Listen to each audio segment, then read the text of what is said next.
Hello and good morning, good afternoon, good evening. Welcome to Cool Talks, uh, a program hosted by our good friends at the Cool Coalition. Today we'll be talking about district cooling as urban energy infrastructure. A little bit of housekeeping before we begin. Really a pleasure to have Danfoss, Empower, the IDEA, and and our friends from UNEP and the World Bank. So, just for some housekeeping, this is the 12th in 12th Cool Talk in our webinar series. The webinar is being recorded, so the full sequence will be available to everyone who's registered after. Cameras and microphones are silenced, so we'd ask that you put your questions into the Q&A box at the bottom, and we'll compile those as the 60-minute event continues.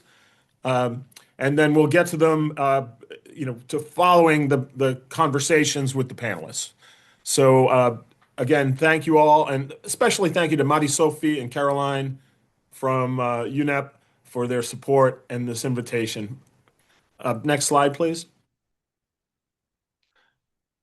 My name is Rob Thornton. I'm the president and CEO of the International District Energy Association. So today we're talking about district cooling as urban energy infrastructure. Next slide, please. A little bit of background on IDEA for those of you who were founded in 1909. So now we're in our 117th year. We have about 3,000 members worldwide, 28 countries, majority though in North America, Canada, and the USA. Um, our We're a nonprofit association. Our focus is on best practices and advocating for policies that help deploy district energy. Our members like Empower, own and operate district energy systems in cities, communities, campuses, research, technology. We also have the equipment providers, the technology innovators, and it's a very robust organization. Welcome. I'd like to welcome you there. So why district cooling? Why today? Well, today 4.6 billion people live in cities. More than half the world's population of 8.5, now live in cities. And people are moving to cities. Today, there are over 500 cities with a population over 10 million people. Most of the energy, more than 50% of primary energy in cities, is used for heating and cooling of buildings. Comfort, productivity, reliability. Really, thermal energy is a very important aspect to both the global economy and the climate that we all live in. We're also seeing accelerating urban heat island effects.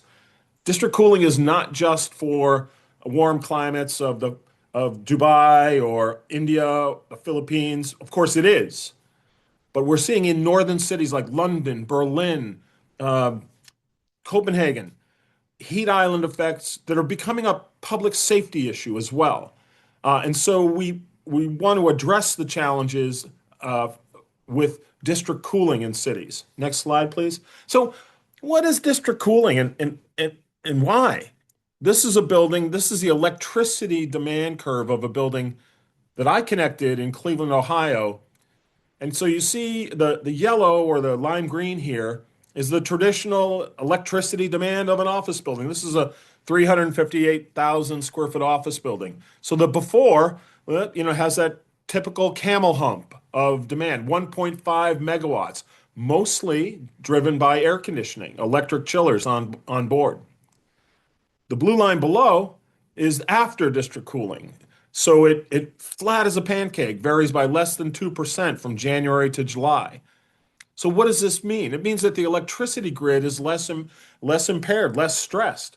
It means that the building owner isn't exposed to real-time price for expensive power in the afternoon.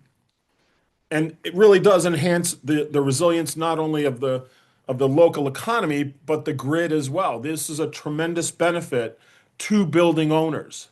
Why? So why else would you connect to district cooling? Next slide, please. Creates huge value for buildings. So instead of having loud, noisy, kind of equipment on your roof, condensers, cooling towers. You can reclaim that space, create more value for the owners and the tenants, urban green space, useful amenity. That this does a huge advantage for building owners. Uh, and this is one of the factors that's driving growth. Next slide. And we see growth, global market momentum for district cooling. Certainly in North America, Europe, cities are advancing cooling plans. The Middle East has really been, I think, like leading the pack. They have templates for how to go about doing this. And forecasts are that the district cooling market will literally double in size by 2030. And there's a lot of factors that lead to that. That's what we'll be discussing today, the factors that are accelerating the growth of district cooling. Next slide, please. I mentioned Dubai, arguably, the landmark, the global leader in district cooling. In fact, we're pleased that the CEO of Empower is with us today. You'll hear from Ahmad bin Shafar momentarily.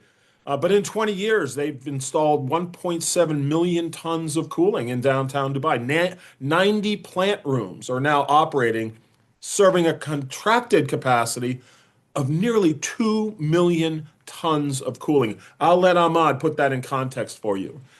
So Dubai, I think, really is the leader and I think a very important teacher in this way. And we'll hear more about how to go about this so that economically district cooling makes sense. In some cities like Singapore, district cooling again is the anchor in Marina Bay, and it's a planned, community. In Paris, the mayor of Paris has pledged to double the size of the district cooling system. And it's not only for economy, it's for efficiency and public safety. I mentioned earlier, the heat island effect. Sadly, a few years back, over 800 people perished in Paris, pensioners in their apartments due to heat stroke. And so cooling has become not a life safety matter. Even in cities like Paris, it's expected in Dubai, but I think the challenges of a warming world are critical, and we need to face them. But it's not just in dense cities. But Stockholm has had district cooling for over almost 30 years, using the nearby ocean water with heat pumps to provide productivity and reliability to downtown Stockholm. So next slide. So we're going to hear more about how do you do this. So the three legs of this stool are the policy and regulatory frameworks. How do you structure the conditions that enable district energy? How do you finance these types of systems? Who are the investors? What are the risks? How do they think about building out these assets, these long life assets? And what role does the city play? How do you integrate district cooling so it becomes the default standard and really create the market mechanisms to enable district cooling to accelerate at scale to solve the problems for urbanization? Next slide. So I'm going to hand it over now to my colleague and friend, Megan Reisterer. Megan is on the IDA Board of Directors, and she's going to really help our panelists discuss with you how they've gone about and continue to accelerate the deployment of district cooling around the world. Megan, I'll take it from here. Thanks, Rob, so much. Yep. Welcome, everyone, to this Cool Talk session. As Rob mentioned, my name is Megan Reisterer, and I'm completely honored to moderate today's discussion on a holistic solution that is, by global standards, quietly but very powerfully redefining the resilience in our global cities.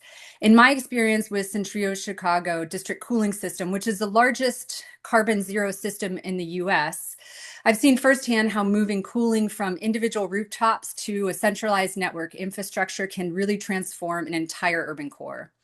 By leveraging North America's largest ice battery to shift peak demand and utilizing ultra-filtered water from the Chicago River, we've been able to cool over 50 million square feet of space while also saving 250 million gallons of fresh water annually. Our systems are incredibly holistic in all of the resources that we conserve and save, and crucially, this level of a system is 99.999% reliable, and it has sustainable scale, which has really driven significant interest and new connections from some emerging needs within the market, like high density data centers. So this really, our centralized infrastructure is a mission critical partner in managing a lot of immense cooling loads without straining the local grid. So it's a really exciting time to be working in the district energy space, specifically district cooling, which is, in terms of growing pieces of the market, district cooling is that piece. But it's not about utility efficiency. It is truly about strategic liberation of our cities. It's about reclaiming prime real estate from noisy chillers to create rooftop parks and amenities. And more importantly, it's about decoupling urban growth from grid instability. So as addressing extreme heat becomes a matter of, frankly, public health rather than just a luxury, the lessons we've learned that I've seen in Chicago prove that district cooling is a cornerstone of the global energy transition. It's about scale. It's about clever approach to technologies. It's about policy. It's about smart investment across our campus and communities and cities. So today I am joined by an esteemed panel of experts from the World Bank, Empower, Danfoss, and UNEP, who are scaling these very solutions across the entire globe to ensure that our cities don't just grow, but thrive. So first, let me allow you to introduce all of our panelists here, and then I will ask each panelist a question and let them expand on great things that are happening within their systems and their communities, and allow you to take in those lessons learned and share best practices here. So I was just hoping that, Ahmad, that Dubai is that global leader in district cooling in so many ways. Scale is a huge way. So tell us a little bit about what policy, planning, and market conditions were most important to making large-scale development possible.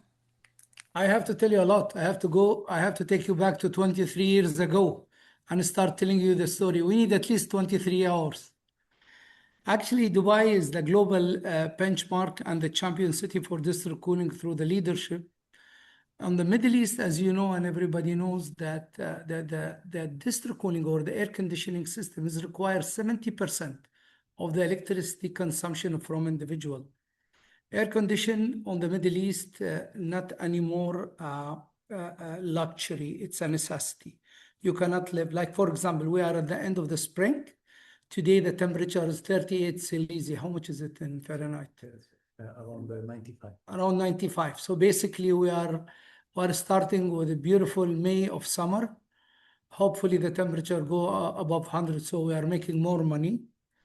District cooling, the most suitable solution, especially in Dubai, for the high density buildings.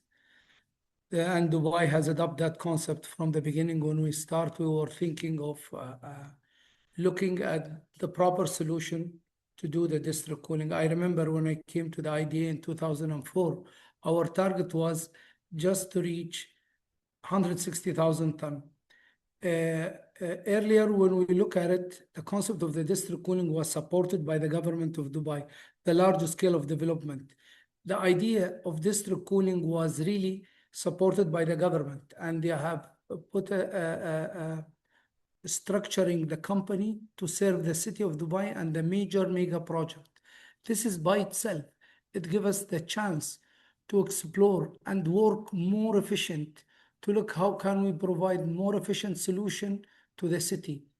It is not difficult to start, but the difficulty is to continue, because we have acquired around 6 M&As. We have done merger and acquisition, more than 6 businesses in city of Dubai, because the district cooling is not starting or put up the plant room to continue serving the community and expand into the concept of the district cooling. Empower established officially in 2003 by royal decree. We started in 2004 with a temporary solution of 5,400 tons. Our main business was only district cooling. It's end-to-end solution. We are district cooling provider. We are the first company in the entire world converted the district cooling from regular services to become a utility business, and we are implementing the sub-metering. We converted from B2B to B2C, so we are dealing with the end user customer. The total number of customers in our portfolio, we reach hundreds. We are serving more than 160,000 customers per month. We are billing them. So that's mean we create more job for the people in the UAE. We make the concept a new concept beside electricity, water, telecommunication, and district cooling. Strong government support help us also to grow the sector of district cooling. Government of Dubai targeted to make 40% of the city with a district cooling by the year 2030. This is from Dubai Integrated Strategy, Energy Strategy. Currently, we are on 23%.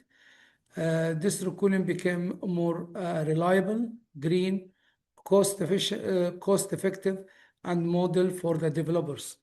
We became the best solution for the developer.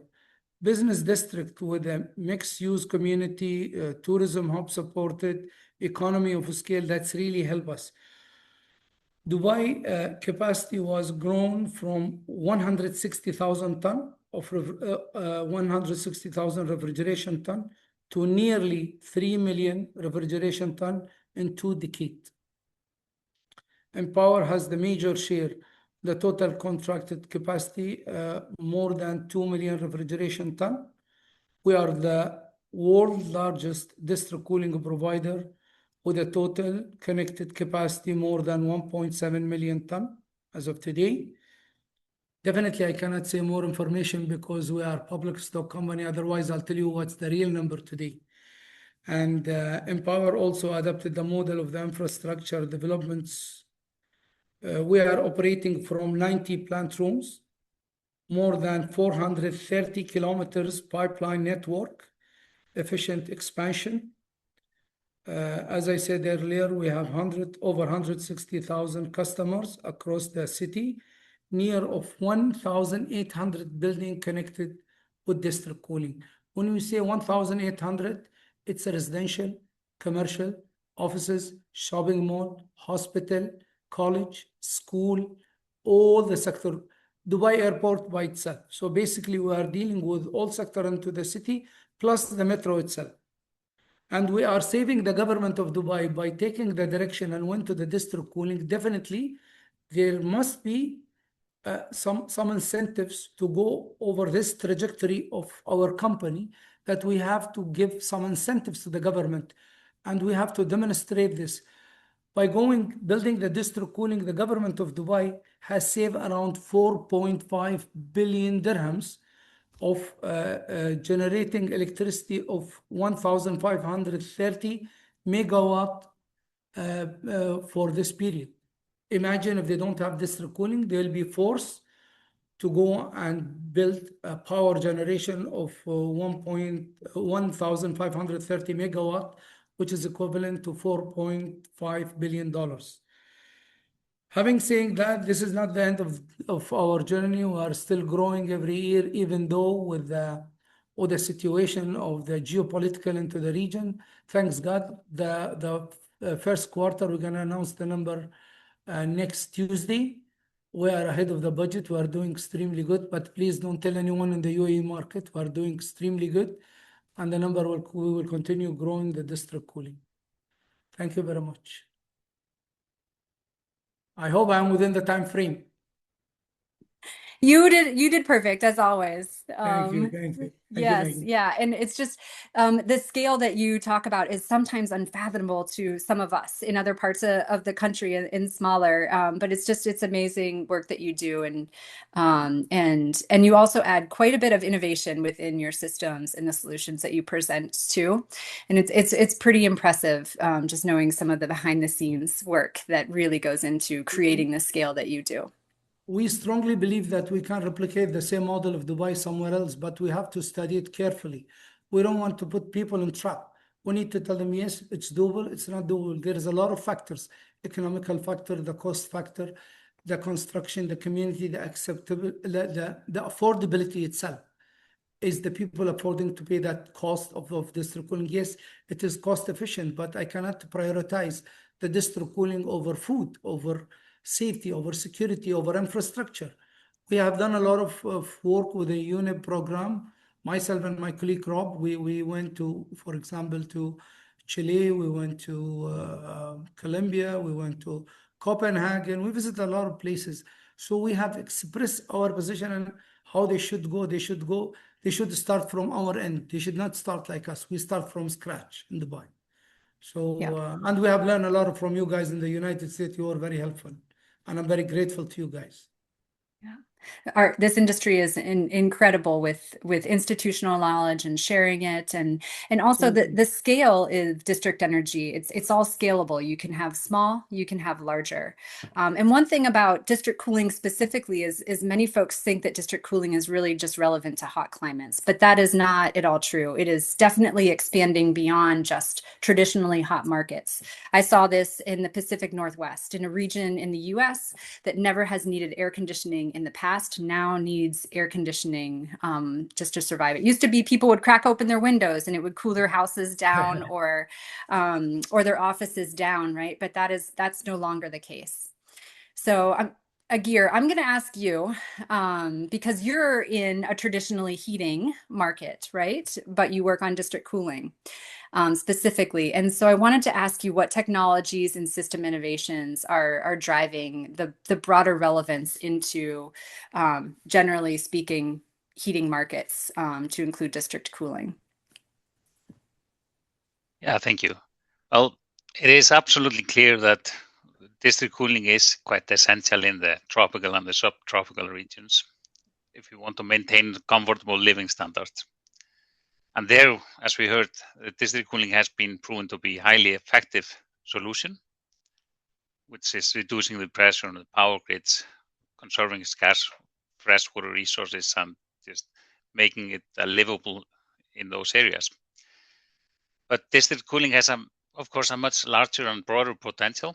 And as we move beyond those regions, it becomes clear that the real strength of district cooling lies in its ability to integrate with other sectors. And this sector coupling is becoming a powerful driver for developing the economically attractive systems far beyond those regions. So I would like to highlight a few examples where the local conditions have been leveraged successfully. And one of them is in Barcelona, which is the district cooling system there is utilizing the waste cold from LNG regasification. And this waste cold is just a byproduct that would otherwise be lost. And with more than 150 LNG terminals worldwide, there is quite a significant replication opportunity for that kind of a system. And Rob mentioned the Paris system. And this is quite a nice system. It's utilizing the Seine River as a heat sink, which is then enabling the system to give quite a highly efficient cooling production. It reduces freshwater consumption. And the river is actually moving the waste heat from the cooling operation out of the city center, and thereby helping the urban heat island effect or mitigating the urban heat island effect. And there are many cities that are built around rivers. And there, of course, the Paris solution can be replicated and become equally as successful. And Rob mentioned Copenhagen as well. And Copenhagen is definitely not known for extreme heat, but still district cooling is playing a role there. And here the system is designed around synergies with both the power sector and the district heating sector. And for the power sector in Denmark, it's quite heavily renewable nowadays. And this having the district cooling system helps a lot to reduce the load on the power system and decouple the cooling generation and the cooling demand. So quite successful. And additionally, in Copenhagen, there is a potential to use free cooling from the sea. There is also potential to use the waste heat from CHP plants, which would be normally used for heating purposes in the district heating grid. And then again, it's also a possibility to co-generate cooling and heating, since we also have district heating in Copenhagen. So there are many sector integration factors coming in play there. Another strong example is Stockholm. And Stockholm is quite far north, but still it operates one of the largest district cooling systems. And there the success is driven by the strong integration with the district heating sector, as well as the power system. And there, as well as in Copenhagen, the thermal energy storages play a huge role. And this is maybe not necessarily only for cooling thermal storage, but also heat, because of the district heating system that they have there. And interestingly, then Sweden has more than 40 district cooling systems, and some of them are actually located very close to the Arctic Circle, which is really amazing. And here the maybe key takeaway from those few examples is that district cooling systems are not defined necessarily by the climate, but by their ability to leverage local conditions and to integrate with the surrounding energy system. But the district cooling system is one thing. We also need to consider the building, because a common challenge is that when we are designing our own individual building systems, then we are overestimating the cooling capacity, or we are also maybe overestimating the cooling demand over the year. And this then leads to oversized chillers, which leads to higher upfront cost, and as well inefficient operation. And particularly for those periods of the year where we have part load, then our oversized chillers might simply perform poorly.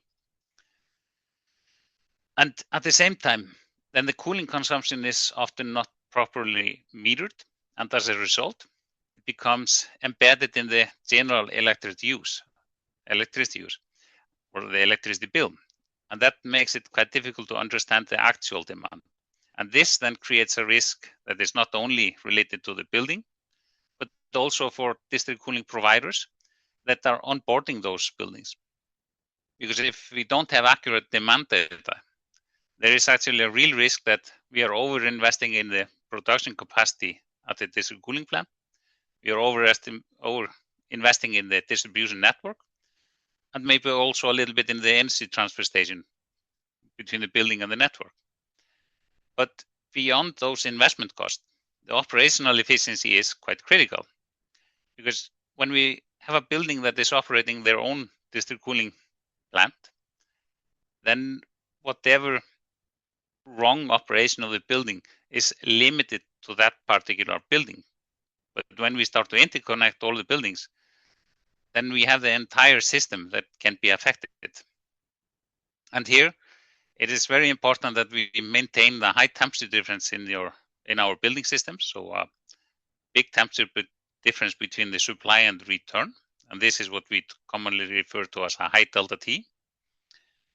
Because this high delta T affects both the network capacity and the production efficiency, the cooling generation. And while a constant flow system or even a simple on-off control strategies might be tolerated in the standalone buildings, mainly because they are not aware of it, it's simply not acceptable in district cooling systems. And instead, we need to have modulating control strategies so that we ensure that the water flow that we are running through the building is just matching the demand of each cooling emitter or cooling unit. And by that, we are maintaining a high delta T, which then guarantees that we have a good system operation on efficient cooling generation. So it's not just a technical preference that we wanted high delta T, it's a fundamental requirement. And here the role of Danfoss is that we are in the control. We are in the control of district cooling systems. We manufacture energy transfer stations, and then we are also in the building, ensuring that the control of the building is optimal.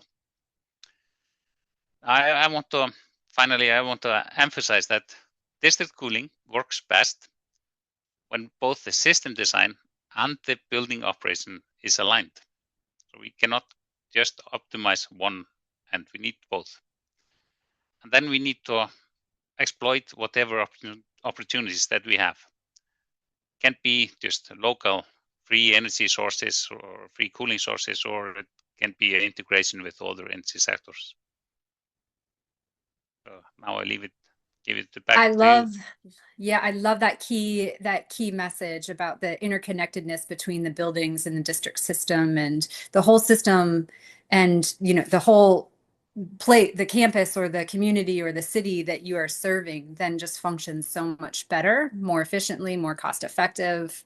And we heard Ahmad say, energy pricing is a big topic right now, and keeping prices low depends on the whole system working very cohesively together. So it's really, really important message about not just looking at the individual building, but looking at the collective district system and how it all functions together. And with that, right, we can also talk about sort of the larger scale policy that can support the district network, the community neighborhood network. And so, Sudhir, I'm hoping that you can shed a little bit of light from a policy perspective that you know so well. What does district cooling, or where does district cooling fit within that sort of national cooling plans, urban growth strategies, energy transition agendas, climate action plans? What are you seeing from a policy perspective? Yeah, sure, Megan. Thanks for the question. I think it's an important one. Maybe what I could do is I've got a few slides that I can share. I mean, I can also share this within the context of a new emerging market like India, where, given the size and scale of the country, I mean, there could be a lot of potential for district cooling. And here, before getting to the specific point on policy itself, just wanted to set the context within the country's energy mix. So a lot of you may have seen that, I mean, this week was probably India is going through an extreme heat wave, and 95 of the top 100 hottest cities in the world are actually in India right now. And the country has reached an all-time peak of energy demand of 256 gigawatts, of which 75 gigawatts is going towards cooling already. Where, I mean, and if you look at the split of where this is going, and just to put things in perspective, the entire installed power generation capacity for all the GCC countries combined is less than 75 gigawatts. So that's the scale of how quickly cooling demand is growing in the tropical countries, and because of urban heat and climate change and so on. And if you see where this demand is coming from, it's coming from two aspects. There's certain base loads, which I have on the left side here, and there's a certain variable load. The base loads are basically industrial processes, cold chains, commercial refrigeration, refrigerators in houses and so on. And the variable is more from the climate standpoint, which includes room air conditioners and so on. And for a country like India, and why district cooling is important is, despite the progress it's made in this energy transition story, with about 475 gigawatts of installed capacity, of which close to about 48% is now coming from non-fossil fuel sources, which include solar, wind, and so on and so forth. What you would see is that, given the peculiarity of the demand curve for cooling specifically, over 70% of India's cooling is currently being powered by coal. And that's because the cooling demand peaks, like all of you are aware, in the evening times for residential houses, which is when you still don't have as much solar available. So about 85% of the evening cooling demand comes from coal.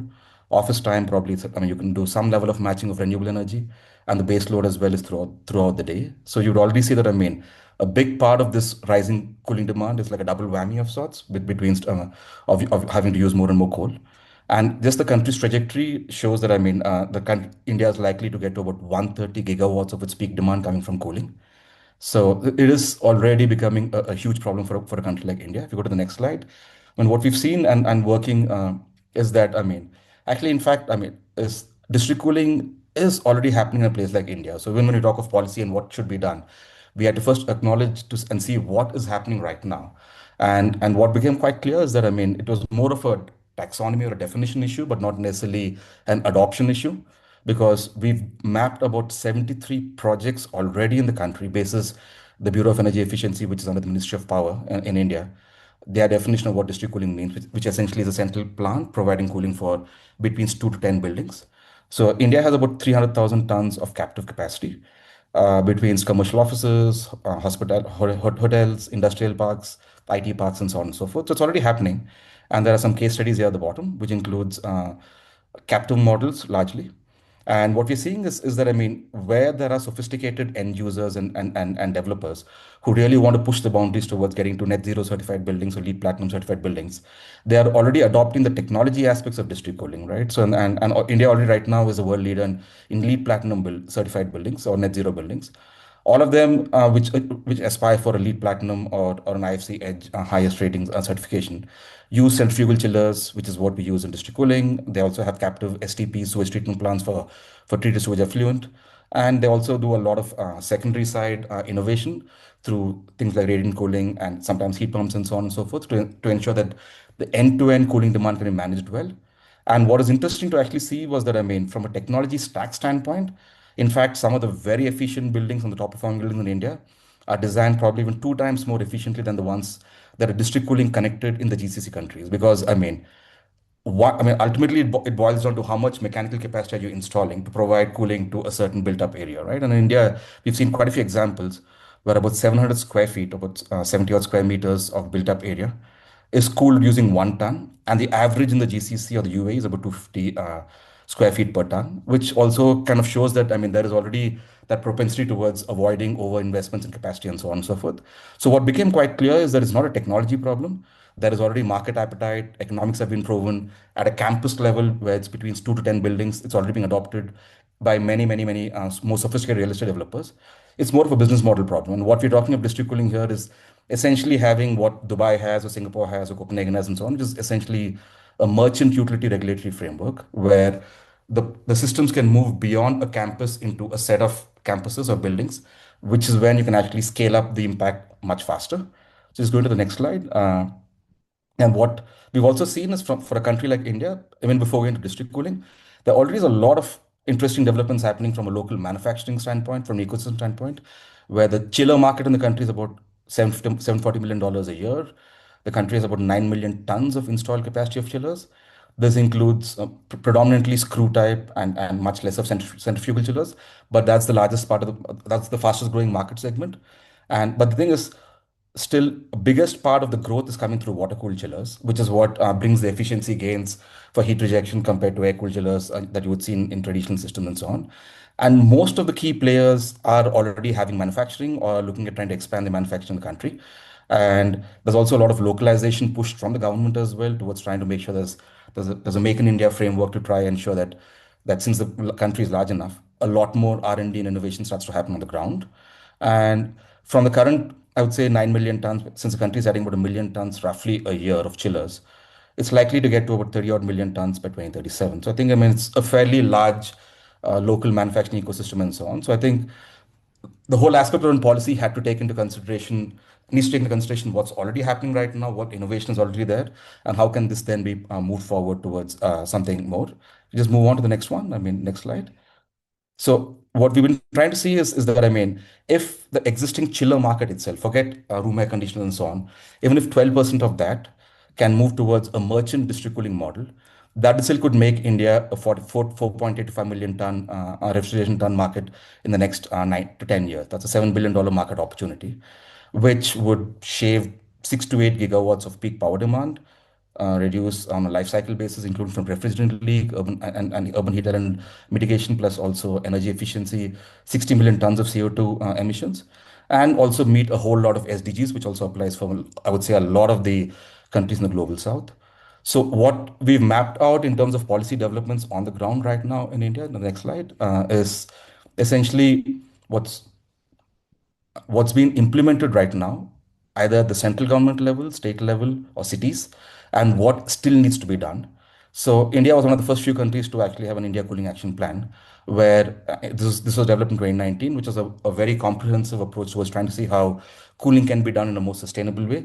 It recognizes the role of district cooling, but it looks at district cooling as a medium-term target, not a short-term target. Building upon that, the Ministry of Environment put out a techno-feasible study in terms of what the potential is and how district cooling can be planned, what the barriers are, and so on. 2 years ago, the Bureau of Energy Efficiency, like I said, came out with district cooling guidelines to start at least increasing awareness in the market and support in project development. And there are a number of other central government initiatives, including one being led by World Bank. Maybe Alexander can talk about that, called as an AHEAD program, which essentially is trying to target local ecosystem development for manufacturing, but also developing district cooling as a very, very clear focus area where between the World Bank and the government of India, they're looking to commit about $70 million to catalyze the market. And UNEP itself is in the process of setting up a district cooling hub, where I have a separate slide on what the hub will be doing as we go along. Within the states, the state of Maharashtra, which is where a big part of the current data center capacity is right now already, they've actually gone forward and announced concessional tariffs for cooling as a service or district cooling providers, which is actually a great move. So it already recognizes that, I mean, since the state or the electricity regulator, I mean, the distribution utilities benefit from district cooling, they're passing on that through concessional electricity tariffs. The state of Andhra Pradesh, which is building a new greenfield capital city, is actually, in fact, the first PPP district cooling project is going to start constructing soon, and so on and so forth. Then just a few examples in states. I mean, the city of Chennai, which is in the south, it's again a capital city for the state of Tamil Nadu. They have incorporated district cooling, or they're looking to incorporate district cooling into the city's new master plan. And once that's done, then the next steps would be what has happened in Dubai and Singapore, which is around trying to identify high density zones, mandating, licensing, and so on and so forth, so which is quite exciting.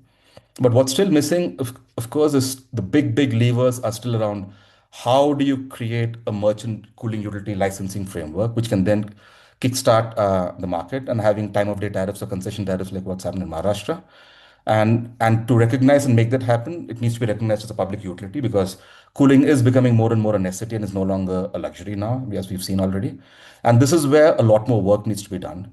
So towards that, what UNEP and the Cool Coalition is looking at doing in India, go to the next slide, is essentially we've kind of mapped out a roadmap for India, where we're looking at three phases. As a part of the phase one, what is crucial is we want this year a district cooling hub to be kind of incorporated and made actionable. There already is a virtual knowledge hub, but we want to have a physical hub as well, which will work on 6 key pillars of looking at ways to coordinate government action and policy, support actual projects on the ground, create a knowledge product repository that applies within an emerging market global south context, so that at least it becomes localized and becomes more easy to use. Continue support with state plans, do a lot more stakeholder engagement, because this requires, of course, engagement across a variety of stakeholders and capacity building as well. So we're hoping that that should get hopefully action through the course of this year.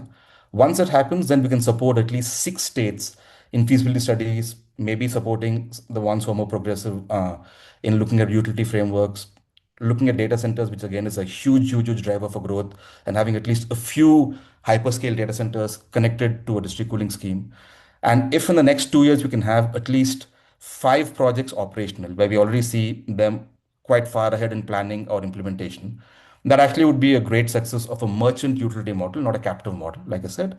And then looking at, and like what Rob mentioned about financing is important. So there are a lot of local players. IFC is still quite active. So looking at ways to also kickstart the financing market, and then get to that target of at least 4 million tons in the next 8 to 10 years to meet those targets that we have in mind. So that's where UNEP and the Cool Coalition is looking at trying to drive the agenda for district cooling in India. And of course, as we invite all stakeholders who are there in this, plus also part of the Cool Coalition, to continue to support the hub and also in this journey, because this becomes quite a strong, I would say, platform and an approach towards not just for India, but I would say countries in Southeast Asia, across Sub-Saharan Africa, and even in some parts in LATAM as well. So I would think that, I mean, this work is kind of replicable across most parts of the global South.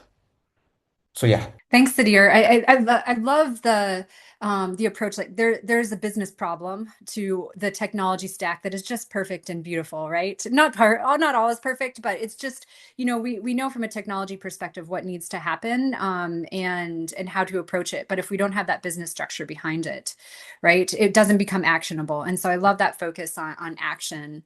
And I also love that you kind of introduced that topic into finance, which is Alexander's specialty. And so I'm going to shift over to Alexander and ask you, Alexander, what is the biggest barrier to financing district cooling projects today from your perspective, and what helps to turn interest into investable actionable pipelines. Thank you very much, Rob, for the invitation. It's really an honor to be among such a highly esteemed panel. If you look around, you have really assembled a wealth of expertise, my company excluded. So first of all, I'd like maybe to take a step back and to say that I'm a huge supporter of district cooling.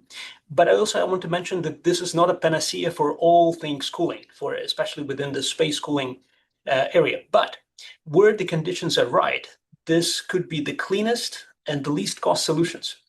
And let's not forget that it has huge implications for jobs, for employment. It helps with improving energy resilience and energy security. So I just want to make the statement. Now, when we look at barriers, there's certainly no lack of barriers. And I may reemphasize some of the points mentioned by my other panelists.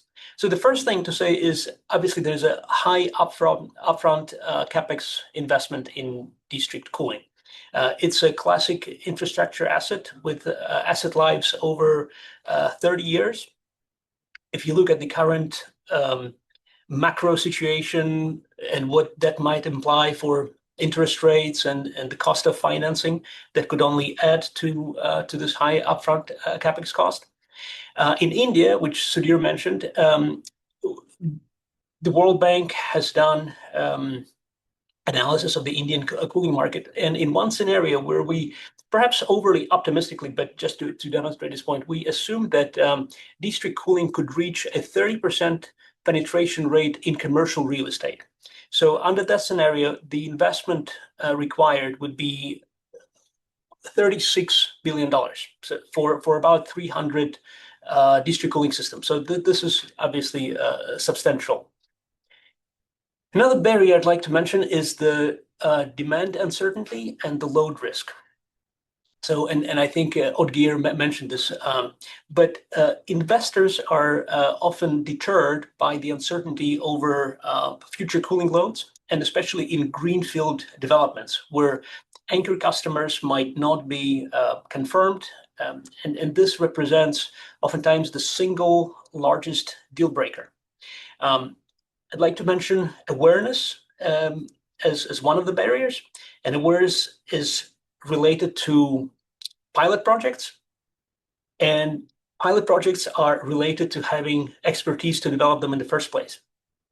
And while emerging markets in particular have a wealth of engineering expertise and human capital, district cooling is a special breed of cooling, and it requires a specialized expertise. So not all HVAC engineers can design it without having enough experience. And what I see in some examples, pilot projects get oversized, and it's really easy to overshoot the capacity. On the one hand, you can overestimate the greenfield demand that's coming up. On the other end, you can underestimate the cooling diversity factor that district cooling brings. And as a result, you design projects which are pilot projects which are aimed to demonstrate the benefits of district cooling. But then if you look at the operational numbers, they're not that great just because they're overly capacitated. And I'd like to make an insert here that IDEA has produced a district cooling best practice guide. I don't know if you can see it, but highly recommended. It has a wealth of experience here. Another point I'd like to mention is that district cooling, let's be frank, those are complex operations, complex to design, so they require special expertise. And this also involves a fragmented stakeholder landscape. These projects require alignment between municipalities, urban planners, we'll talk about more urban planners, utilities, private developers, real estate developers, building owners. So this coordination, the cost is high, it takes time. That's another point. Now, lack of policy framework and institutional home. So not surprisingly, district cooling in emerging markets lacks policy framework, and oftentimes it has no clear institutional owner, because when you talk about cooling, it relates to everybody, but then within governments, oftentimes there's no institutional owner, there's no one entity to talk about cooling, and it makes this the coordination quite challenging. There's also no regulatory point of reference, that doesn't give adequate signals to investors to develop their pipeline. Another point I'd like to mention is the lack of investment-ready projects. So oftentimes, to develop projects, there's a need for initial capital to undertake feasibility studies, and that's often not available. And so technical assistance is required. And I'd like to share one of my biggest maybe frustrations is that greenfield cities are probably the single biggest missed opportunity. So if you look around the world, there are a few regions that are building cities. One is Indonesia, which is building a new capital, Nusantara. Another example is Egypt, which I believe has a program of 15 greenfield cities. And there are other examples in the world. And district cooling is best suited for greenfield developments when a city or urban district is being built from scratch. But oftentimes it's not included in urban planning from the outset. And the city developers who operate under immense time pressure, they have limited resources, bandwidth, and maybe not even the mandate to look into district cooling. They cannot incorporate the solution. And this results in this massive urban developments, which the cooling needs of which are met by cheap, inefficient split systems. Because if you think about it from the point of view of a developer, it's much easier for you to do a mass procurement of inefficient split systems, easy to buy, easy to install, no need to spend time on engineering. So it's really a biggest failure in my opinion. Well, now I'd like to pass to the brighter side. So what are the solutions? And so the first thing is that district cooling, its inherent value proposition does much of the heavy lifting. And that was one of the surprising findings that we found when I was with IFC, which is International Finance Corporation, the private sector arm of the World Bank. We did a study about 3 years ago when we looked at district cooling markets around the world. We found out that in places which have the highest installed capacity of district cooling in emerging markets, which is, for example, Malaysia, which has more than 30 district cooling systems in operation, or Egypt, which I think has more than 10 district cooling systems in operations. They don't have necessarily a regulation or an enabling environment for district cooling. And it happens that district cooling, because it was, well, in this case, so financially viable on its own merits, it didn't require a regulatory framework. So now this is not to say that just let district cooling do its own work. Obviously, policy enabling environment will unlock district cooling at a far larger scale. But this was a surprising finding for us. What could be done, and there's no one size fits all. So there are different policy approaches to promoting district cooling. One example is UAE, which basically mandated connection to district cooling. So it embedded district cooling into urban master planning, and it required all new developments be connected to district cooling network. And that ensures that there's critical mass, the critical demand that we spoke earlier. UAE has a dedicated regulatory framework.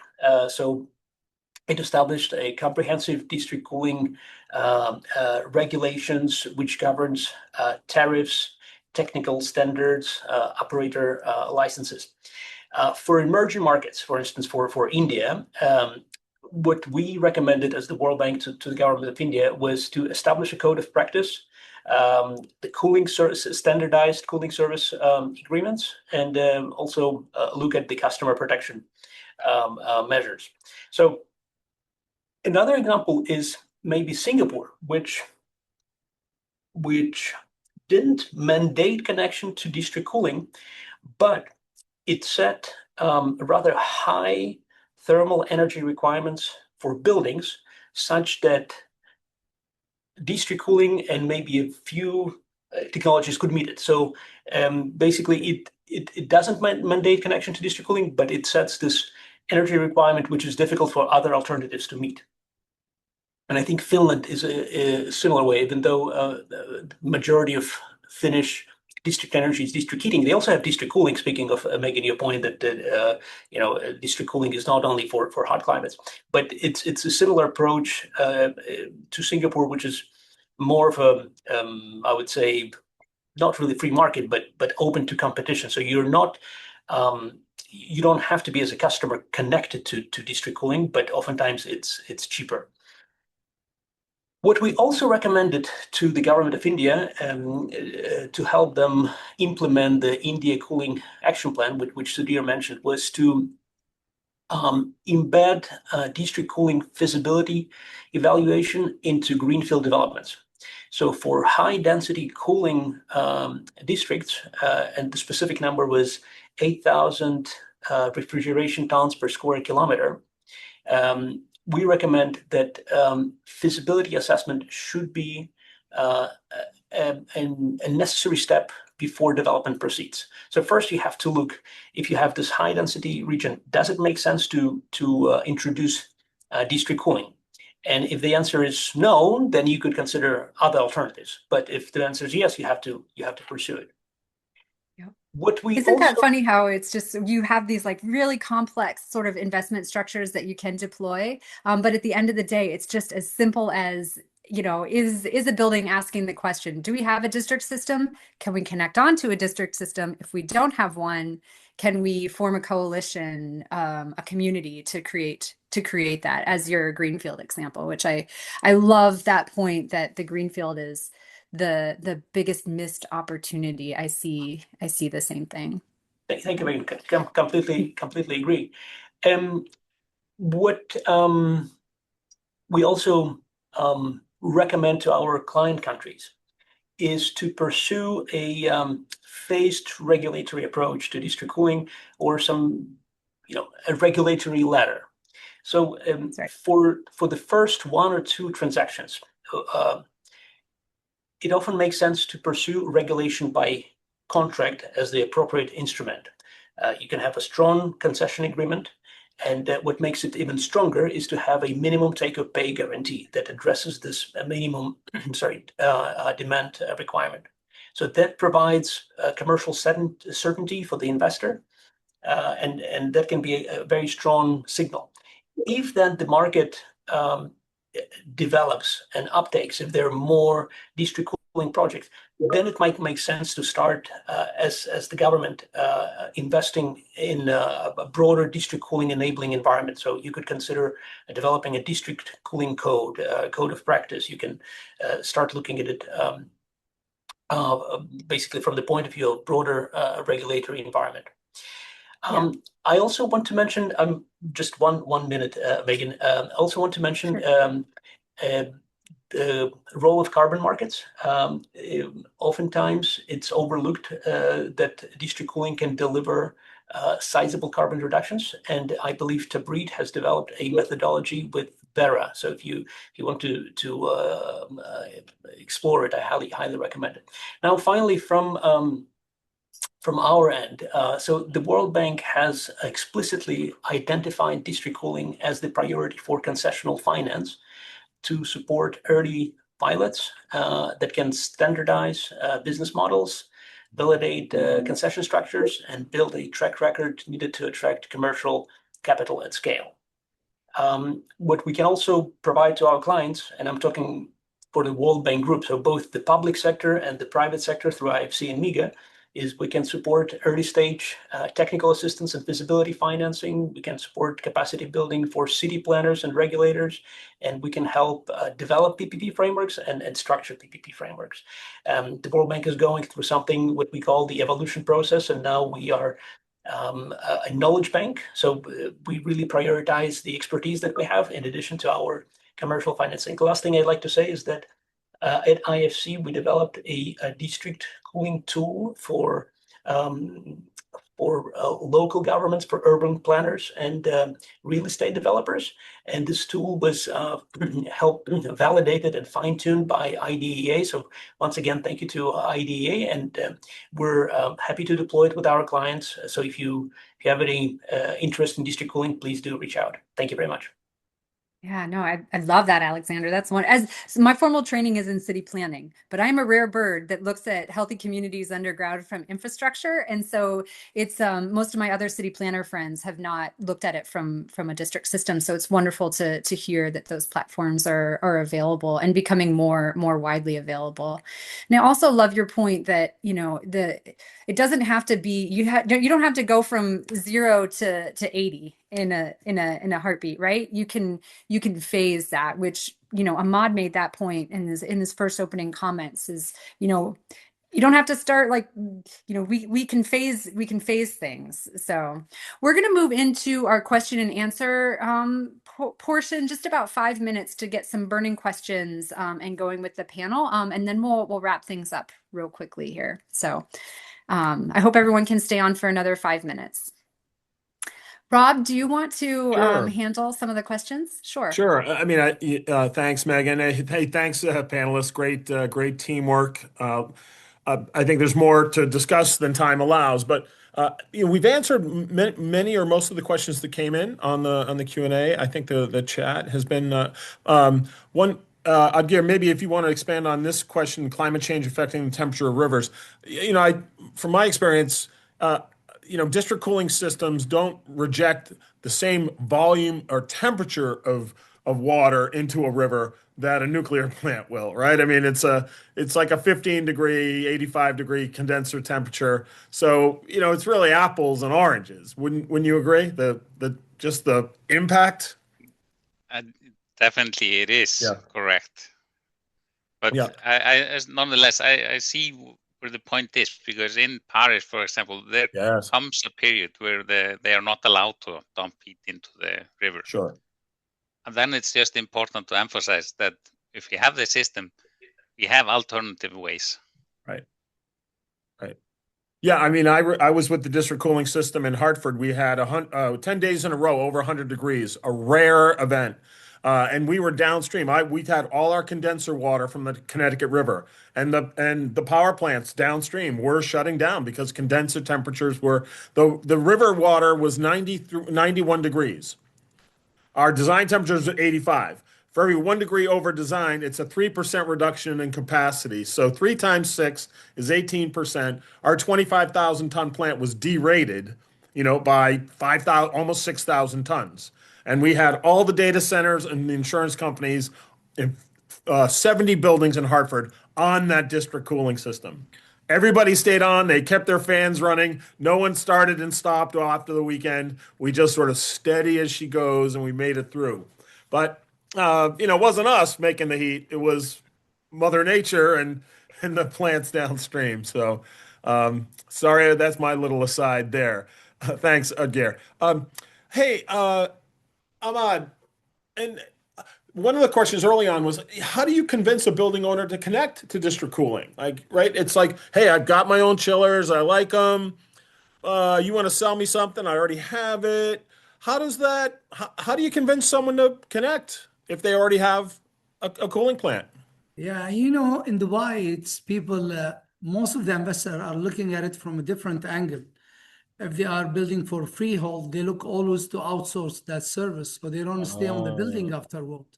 So basically, they are outsource the service. We size the load. We give them very efficient load. We review it on 3 years. We reduce it by 10%. Sub-metering, so they don't stay with the property itself. They can sell it. The end user can get the benefit of it. Frankly speaking, we have invested a lot in district cooling, especially building the thermal storage tank, using the versus osmosis. This is one of the main challenges that we face in Dubai. The water, it's really one of the main challenges that we would love to always find an alternative and shifting from using it, because it's considered one of the natural resources for the city. as far as, I mean, you have worked with us here and Yes. there is most of the water are desalinated water. So basically we are using the gray water or the treated sewage effluent. And that's really help us a lot to convince people that it's very green initiatives and it's very cost effective as well. And Udgir mentioned, and I think Sudhir could speak to this as well. When a building has its own chiller plant and it's standalone and it's an island, they typically install almost twice as much chiller capacity as they need, right? It's 50 to 70% more. So when you connect that building, it's very important that you don't overstate the load or the revenue or the demand or really how much cooling they're going to require over the next 20 years. And that's, I think, the secret sauce of district cooling is the actual right sizing of the demand. Sudhir, would you want to comment on that, your experience of what the difference between installed capacity in a building and really what's the connected cooling requirement to a network? Yeah, absolutely, Robin. That's super crucial. And if you look at what happened in the UAE as well in the early years, that was one of the biggest problems where basically there was this fundamental problem of overinvestment in capacity. Yeah. And this also stems from the fact that because of the way planning is done, where diversity is not estimated at the building level, diversity is not estimated because of the campus level, and engineers and the architects when they design the building, they rather be safe than sorry, and they just use mostly theoretical assumptions to calculate what could be the heat load and how much cooling is required. And then as you keep adding up contingency and buffer across every level of the load computations, it just keeps stacking up, and then a district cooling provider typically would just follow what the client would ask them to be doing, which is install the full capacity. So that's where the problem of overcapacity can come about, which is why the systems like what Empower runs, right? Where once you have that operational data and given a climatic condition, given the actual usage of that building over a certain period, you could actually in fact tell your customers that, I mean, even though your consultants tell you that this is the load that you need, you actually don't need so much, right? So that's what I think most of the more progressive developers, the district cooling players in the UAE are doing. And the benefit of district cooling is even if clients or buildings say they want a certain load, you could still plan in a modular way and make sure that you don't overinvest or leverage that spare capacity to connect more buildings and then look at ways to monetize that and so on and so forth. But yeah, that's super crucial in planning as well, right? Yeah, and if you are doing a hurdle rate analysis to really evaluate a return on investment of both plant and pipe to serve a customer, you don't want to overstate the revenue that's going to support that capital, right? I mean, then your whole business model is impaired. But I think that's a learned experience. But I think within the industry, IDA and certainly our friends at Tabreed and UNEP, this is where I think if you have a problem with your knee, you go to an orthopedic. You don't go to a dentist, right? So that we can help with some of these questions. Climate change, I think we talked about the heat. Let me just make sure. The Gurugram, I think, was answered. Lower temperature water, that certainly is an advantage. The system that Megan was associated with in downtown Chicago, 5 district cooling plants making huge amounts of ice at night, supplying very cold water into existing landmark buildings. It's almost like those buildings got a new lease on life. They weren't having to start an aging chiller Sunday night at 8 p.m. in order to meet the Monday morning cooling demand. On Monday morning, the valves opened, plentiful cold water, 38 degrees, came into the building, and it was cooled, like manna from heaven, right? So it really is an advantage. It's not always the district cooling providers will specify, though, the band of temperature and pressure that they will supply. So contractually, that's a provision often. But I think Chicago, Megan, correct me if I'm wrong. In Chicago, are they delivering like 38-degree water F into the buildings at time? At times, yeah. Yep. Yeah. And it's all, I mean, to the point earlier, right? It's all an interconnected system, right? So there's some interplay between some of those temperatures in the buildings and returns. And so it's just a very holistic approach. And 38 is valuable in August, not necessary in January, right? I mean, right? So the supply temperatures, you can really kind of respond to ambient, et cetera. I mean, you don't need the same impact of cooling because you know, especially if it's you know, driven by ambient condition. But if it's well, I'll move on from there. I wanted to get to this question about treated sewage effluent. I know it's critical in the Middle East, not using fresh water for this purpose. Chicago, Megan, you mentioned using river water, ultrafiltration, saving 250 million gallons a year, right? So you're using, you know, river water, not treated sewage effluent, right? But you're not using city water for purposes of condensing heat, right? That's right. And then in the Middle East, to our colleagues there, how has the interconnection of treated sewage effluent? I mean, to be able to use that, you need the scale of a district cooling system, correct? Sudair or Ahmad, any thoughts there? Well, Yeah, I could here, just quickly add. Oh, sorry, Ahmed, you could go ahead. no, I no, can you after go you. ahead. You go ahead. That's Now, I was okay. going to say from an Indian context, actually, in fact, what we're seeing is now in most cities in India, actually, in fact, for a real estate development above a certain size, they've they've started mandating a zero discharge policy where they have to have captive STPs within the campus itself.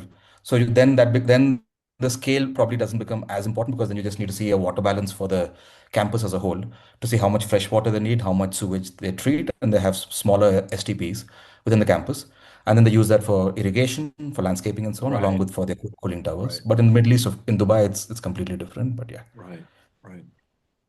Ahmad, thanks, Sudair. Ahmad? I think in Dubai is we are actually taking a different trajectory here that we would love to reserve. At least in India, they have a lot of days of rain in the different city of India. In Dubai, we have limitation of rain. We don't have lake. We don't have any natural resources. So therefore, we have selected to go and use the treated sewage effluent to reduce the pressure on the using the portable water because it's the new generation reserves of water, and that was the intention. We also work hard now to look at investing on it, put it as one of our core business for the district cooling. Without the water that we use it from the TSC, we will have challenging on the future. And water is more precious in UAE and across the It's Middle more East. than the oil, trust me. Yeah. Trust me. Trust Yeah. me. We're going to need to close in a minute, but let me ask Alexander, you know, a question. Alexander, you've done so much work in this space, really helping people understand, you know, the economics, really the risk management, how to assemble all the components. Is the World Bank and are you a good contact if someone, you know, has a cluster of development, they're thinking about district cooling, should they be reaching out to you, you know, to sort of for guidance if they have a portfolio to talk about, Alexander? Absolutely. Well, thank you very much, Rob. Absolutely. Please do reach out to me. I mean, obviously, we're a huge institution. We have, I think, offices in more than 100 countries. So please also feel free to reach out to the country representation. But on district cooling, district heating, absolutely would be happy to be the point of contact. We're a huge team, obviously, and you know, we have IFC, which is the private sector arm, which finances the private clients. We have MIGA, which is multilateral investment guarantee agency that can provide political risk insurance and other kind of insurance for the private sector. And of course, we have the World Bank, IBRD, and IDA, which is International Development Agency, which works with the poorest countries. So we would be absolutely very helpful and welcome these discussions. And Alexander, I have to really share some props. You have been just a tremendous ambassador really for our sector. Always willing. You shared the stage with Ahmad and I in Colombia even recently. Thank you. Yes, Thank you so much, Rob. yeah, thank you. I want to thank all our panelists. I know we probably ran out of time before we covered all of the really kind of interesting things about district cooling as urban energy infrastructure. I want to thank our hosts from the Cool Coalition, Mata Sophie and Caroline, for enabling this conversation. I want to thank everyone for being on board. Caroline just put in the chat, the recording and the presentations will be available. Don't hesitate to reach out to us. I think all of the people on this panel are earnest and experienced and eager to help. So thanks so much for your attention today. Thank you all for your participation. Final plug, IDEA is holding our 117th annual conference in Ottawa. I know Ahmad will be there because he's going to win some awards again. He always does. Megan will be there. Hey, well, I hope that's not insider trading. Oh boy. I wish. I didn't say which ones. So if you remember nothing else from this conversation, although I guarantee that that's not true, there's so much great information shared here. But the one final thought is that the transition that we are discussing, it is not a theory, it is a proven reality. And so we saw this today, we heard this today, that district cooling is already working. It's cooling the skylines of Chicago, it's stabilizing rapid growth in Dubai, very rapid growth in Dubai. It's de-risking the energy grids of the future. So the technology's here, the investment frameworks are maturing, and the policy momentum is building. So we no longer have to choose between urban growth and climate resilience. We get to think collectively that a district level rather than a building level, we can build the cities that are not only cooler, but smarter, more sustainable for our future generations. So again, incredible thanks to our panelists from the World Bank, Danfoss, IDEA, Empower, the United Nations Environmental Program here for hosting this cool talk. And lastly, we all look forward to building that future, that better future together. So now officially signing off, Rob. How about that? Thanks, Megan. Okay. Well done. Thanks, everyone.